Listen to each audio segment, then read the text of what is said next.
Bonjour, bien-aimés, soyez tous le bienvenue sur cette plateforme.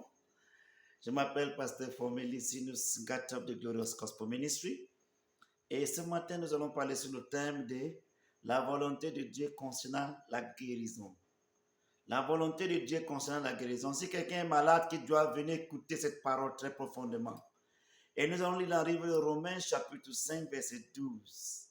Romains chapitre 5, verset 12. Et je lis dans la version de Louis II. Alléluia. C'est pourquoi, comme par un seul homme, le péché est entré dans le monde. Par le péché, la mort.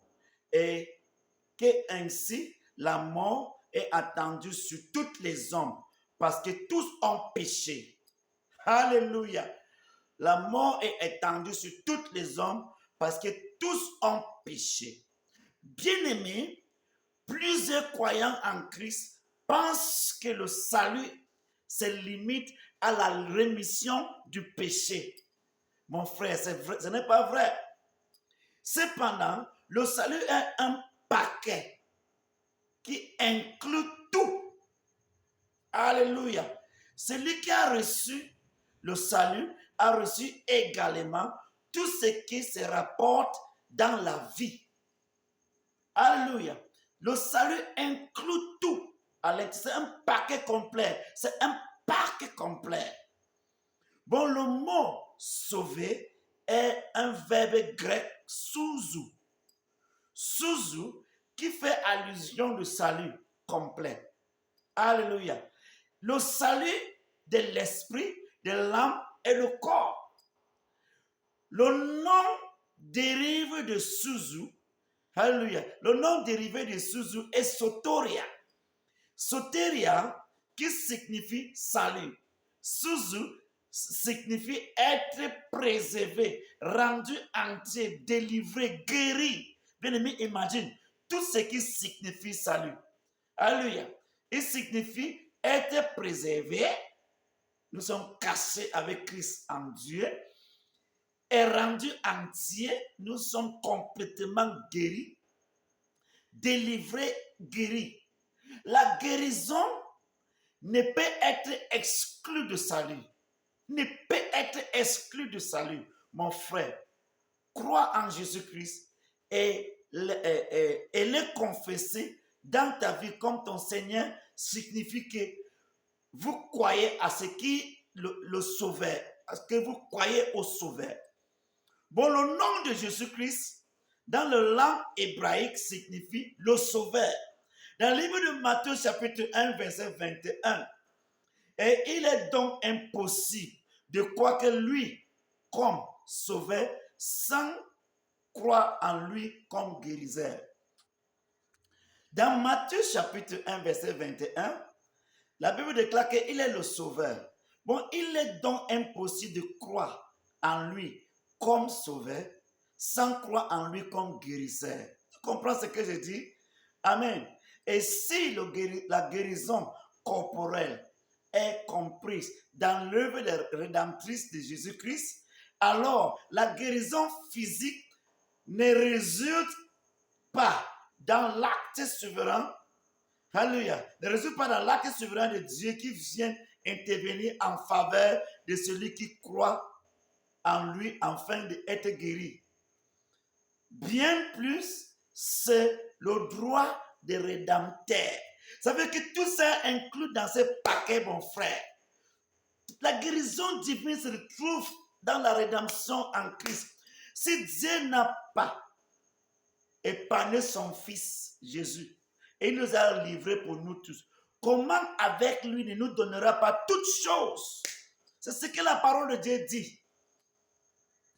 Bien-aimés, en tant que sauveur, Jésus-Christ ne nous a pas sauvés seulement du péché, mais il nous a également sauvés des effets du péché. Amen.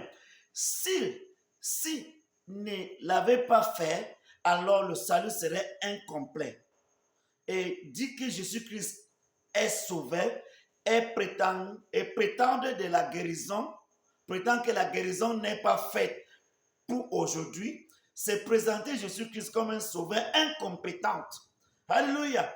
Celui qui sera un blasphématoire clair. Alléluia. Si Jésus-Christ est venu pour nous sauver de nos péchés, cela implique qu'il aussi est venu pour ôter les effets du péché, dont est la maladie. Rappelez-vous quand Jésus-Christ rencontrait un malade, il dit que tes péchés sont pardonnés et la personne est guérie.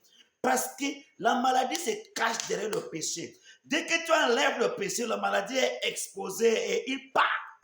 C'est clair. Bon, quand le péché est ôté dans la vie de quelqu'un, la personne reçoit la guérison. Bien aimé, cela signifie que la guérison fait partie intégrale de l'évangile. Alléluia. Et ne diffère donc pas du salut. Alléluia. Le salut inclut la guérison. La maladie et les infirmités sont l'expression de la nature pécheresse. Alléluia, du corps. C'est l'héritage d'Adam qui est transmis dans la race humaine. C'est ça les maladies.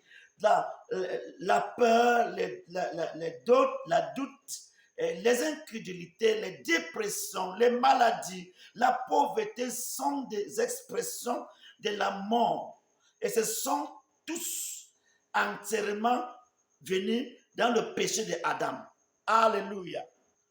Bien-aimés, jusqu'à ce que nous concernons l'origine, nous comprenons l'origine des maladies et l'infinité, une question sera toujours posée sur la volonté de Dieu concernant la guérison. Bien des personnes ont un enseignement erroné, je dis bien aimé, erroné qui présuppose que lorsque nous souffrons d'une forme de quelconque de maladie, c'est une manière dont Dieu nous discipline ou bâtit notre caractère en nous. C'est faux. Ainsi, selon cette croyance, alléluia, c'est la volonté de Dieu que nous soyons physiquement malades. Ça, c'est faux. Bien-aimé, l'apôtre Paul nous fait remarquer que Adam est l'origine et qui propage les maladies et des infirmités. Un homme a péché. Et dans son péché, le monde entier a péché parce qu'il était la tête fédérale et le représentant de la race humaine. Dieu avait désigné Adam pour être l'ancien ou l'ancêtre de la race humaine. Ainsi, il créa un seul homme. Alléluia. Il créa un seul afin qu'il générait tous les hommes à partir de cet homme. Mais cet homme n'a pas atteint la gloire de Dieu. Et il a mené toute la race humaine dans sa chute. Et Paul utilise l'expression la gloire de Dieu pour désigner la vie de Dieu. Dans Romains chapitre 3, verset 23. Quand Adam, le père de notre ancien état, a chuté, nous avons été privés de la vie de Dieu, ce style de vie de Dieu. Ainsi, de même, c'est un seul homme qui a chuté, tout le monde entier a chuté, toute l'humanité a chuté avec lui. Et c'est par le sacrifice d'un seul, ça veut dire Jésus-Christ, c'est tout le monde entier et toutes les races humaines a reçu une nouvelle vie, exemple de la chute et sa conséquence. Ça, c'est l'évangile, mon frère. Alléluia. Toi qui m'écoutes ce matin, la guérison fait inclure dans la rédemption, dans le salut, au nom de Jésus-Christ. Père, je prie pour chaque personne qui comprenne cette parole, qui assiste sur cette parole et qui les yeux s'ouvrent, qui comprennent qu'ils ont été guéris pendant qu'ils ont reçu le salut. Alléluia. Partage, likez et souscrivez dans cette page. Que le Seigneur vous bénisse.